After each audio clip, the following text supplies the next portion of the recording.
Welcome to King Said So, Africa's one land, one language, one currency, one army on King Said So. Africans can unite. Your Pan-Africanist podcast. Enjoy. Peace in Pan-Africanism to all my African brothers and sisters from all around the world. Welcome back to King Said So. I'm your host, Kagiso from Zinjiva Sono, and we're back at it again with another one. It's the morning drive. It's been some time since we did a morning drive.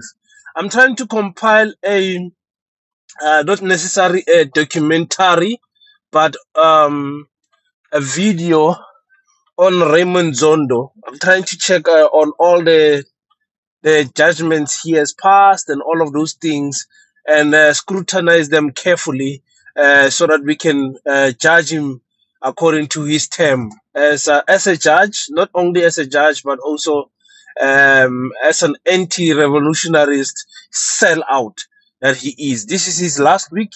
Um, Advocate Maya or Judge Maya will be taking over.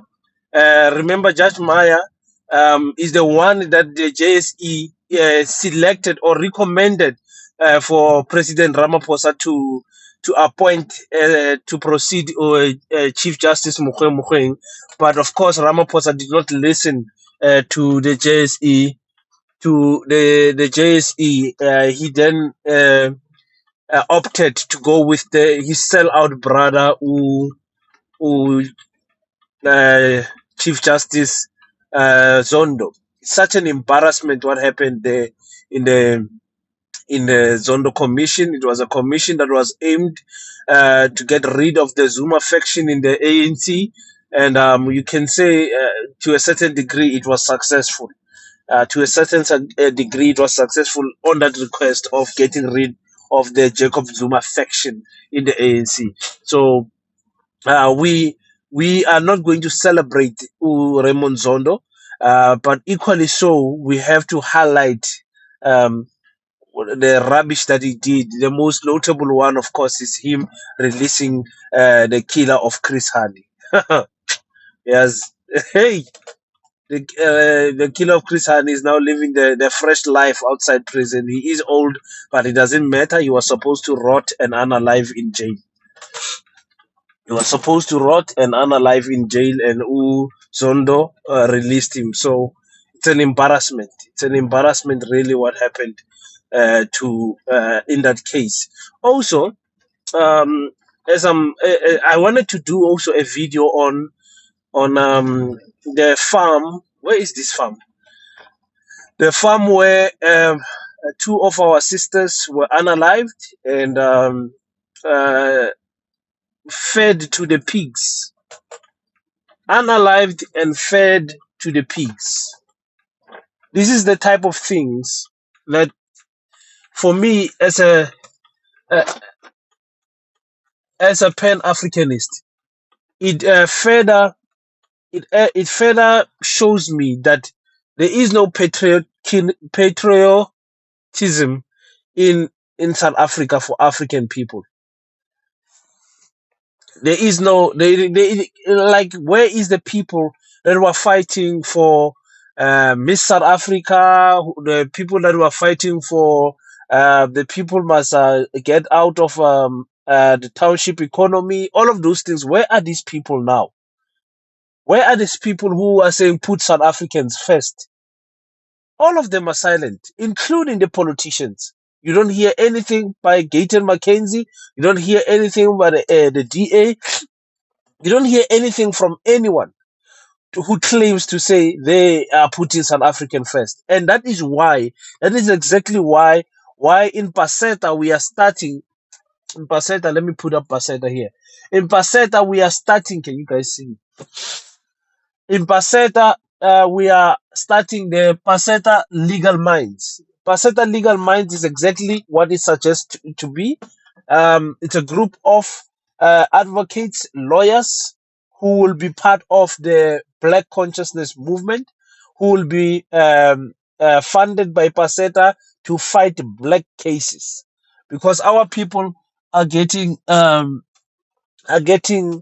robbed in what you call in courts, because the poorer you are, the more you would you will never see the day of light when it comes to the light of day when it comes to justice in our country. It's so sad. The rich people, the law does not apply to the rich. The law only applies to us, the poor of the poorest. You understand what I'm saying? So, Paseta Legal Minds is going to the main target is to make sure that our African people who've got serious cases such as this, that not only get reparations from the justice system, but also from the whole family of those three gentlemen or two gentlemen, two white gentlemen who unalived these two ladies and fed them to the pigs. That farm must be taken out. Those families must benefit like nobody's business from those farms. They must inherit that whole farm, that whole pig farm. It's workers that were there. They have the knowledge to run. The government must just come in. The Department of Agriculture must just come in to provide the necessary training, to provide the necessary assistance, so that those families can then get into a position where they continue running that farm. And another scary thing that a person must talk about is that, guys, stop eating pigs. Huh? I mean, we laugh at the ZCC people and say, "Ah, these people, ba lateletse lekganyane and all of that." Guys, stop eating pigs. Stop eating pigs. I once went to a pig farm here in the Northern Cape, and I was like, it took the appetite out of me. I was like, I will never eat a pig again. I'll never. And once you say that, you start seeing things why pork meat is not good for you. So nice to eat it, but it's not healthy for you. So for me, guys, stop eating pigs. This is not the first time this is happening. We have maybe ourselves consumed human flesh through eating pigs. That's what we did. That's what we did. Um, these guys, they know how to get away with this. Not so long ago, there was a dairy milk farm where the children were swimming in the milk, in the pot, in the main pot that cleans the milk. They were swimming inside the milk. You understand what I'm saying? It happens all the time because we have a lazy government that does not investigate and inspect these farms properly. They are feeding us human flesh. They are feeding us human flesh. Stop eating pigs, guys. I beg, I beg, I beg. So yeah, that's my take for today. Zondo. I don't know if we should waste our time with Zondo, but actually, it's enlightenment, which is necessary because Zondo is just a sellout. He's a sellout. He's a sellout, and we need to highlight the things that he did. Number one, number two. Um, what is your take on this family of that lost their members, their family members, to white people, unaliving them, shooting them, and then throwing them to the pigs to be to eliminate the evidence? Those, I'm telling you, I'm going to get so angry when I see these two white farmers getting bail for 20,000 rand or 15,000 rand. I'm gonna be so angry. And I'm equally as angry to the so-called patriots of Put South Africa First. So silent. Nobody's saying anything. Hi. We're an embarrassment. Anyway, it's the morning drive. Feeling much, well, not much better, but feeling better than yesterday. Angazi flu enjoy but I'm going to the gym. I'm going to the gym, and I'll definitely um feel better after that. Thank you so much, guys. It's Monday.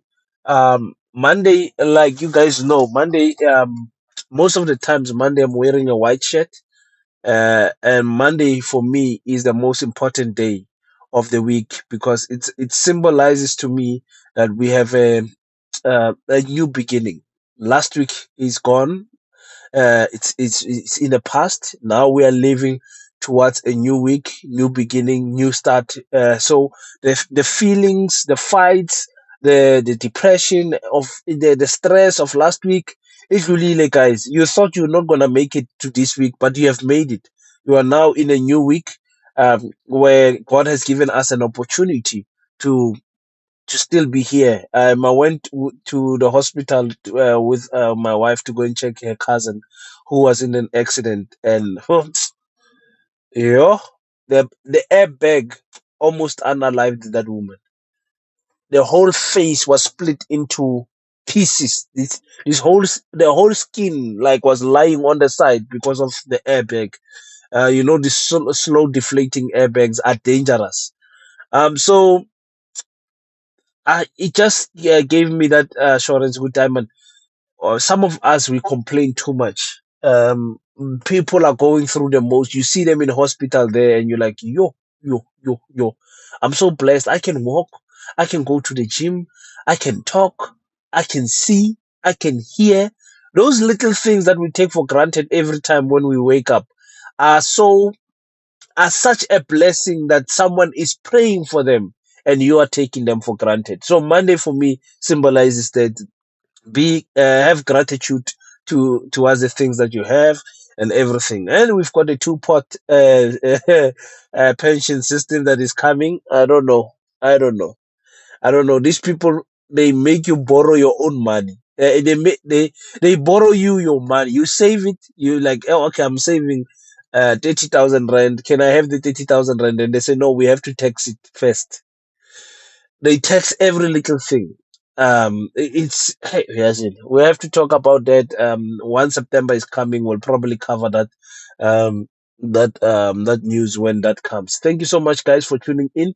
The morning drive's not a long episode. That's what we do in the morning. Usually, that's what I do in the morning. I'll try to be consistent again on it.